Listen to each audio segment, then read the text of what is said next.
নমস্কার বন্ধুরা, আমি আগের ভিডিওতে দেখিয়েছিলাম কর্ন চিজ বল তৈরি করে রেখেছি। এবার রান্না করব, খুব অল্প তেলেই ভাজবো।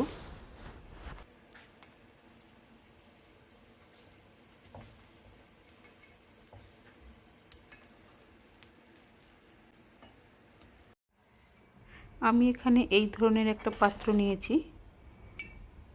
আমি ওর মধ্যে তেল ব্রাশ করে নেব। তেল ব্রাশ করে ওই পাত্রটি ওভেনে বসাবো।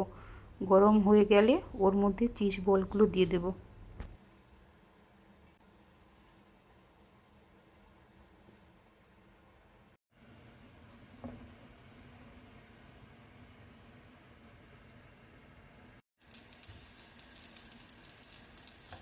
আপনারা এই রকম চিজ বল তৈরি করে 8-10 দিন ফ্রিজে রেখে দিতে পারেন। আর যখন বাচ্চারা খেতে চাইবে ফ্রিজ থেকে বের করে এই রকম ভেজে দিলেই হবে। তাহলে খুব কম সময়েই রান্না হয়ে যাবে।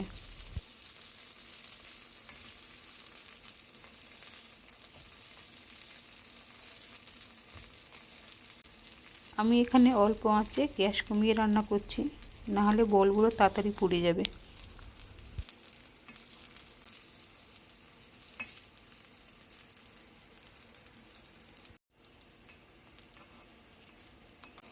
উলট পালট করে ভালোভাবে ভেজে নেব।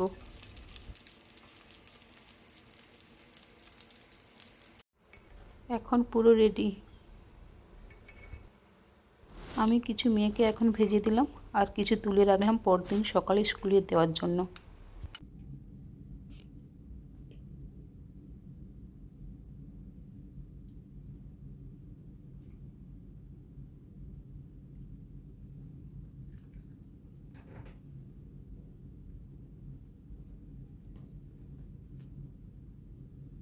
আমি কর্ন আর আলুর পেস্টটা কিছুটা তুলে রেখেছিলাম পরোটা বানানোর জন্য। কীভাবে বানালাম আপনাদের দেখাচ্ছি। আমি 1 কাপ আটা নিয়ে সঙ্গে লবণ ও জোয়ান দিয়ে ভালোভাবে মিশিয়ে উষ্ণ গরম জল দিয়ে মাখিয়ে একটি নরম ডো তৈরি করে রাখবো। আমি এখানে ময়দা ব্যবহার করছি না, আপনারা ময়দা আটা মিশিয়ে ব্যবহার করতে পারেন। এদিকে একটি প্যান নিয়ে প্যান গরম করে তেল দিয়ে জিরে ফোড়ন দিয়ে পেঁয়াজ ও কাঁচা লঙ্কা ভেজে নেব। সঙ্গে কর্ন ও আলুর পেস্টটাও ভালোভাবে ভেজে নেব।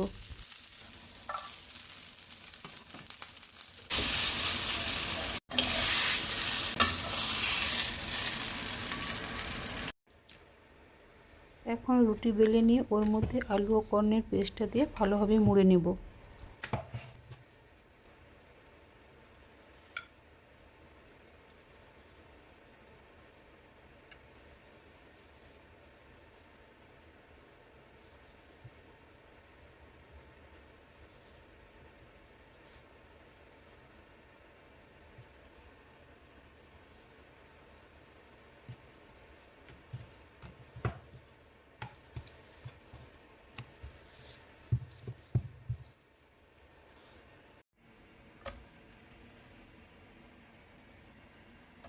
আমি এই রকমভাবে শেপ দিয়ে পরোটাগুলো সব ভেজে নেব।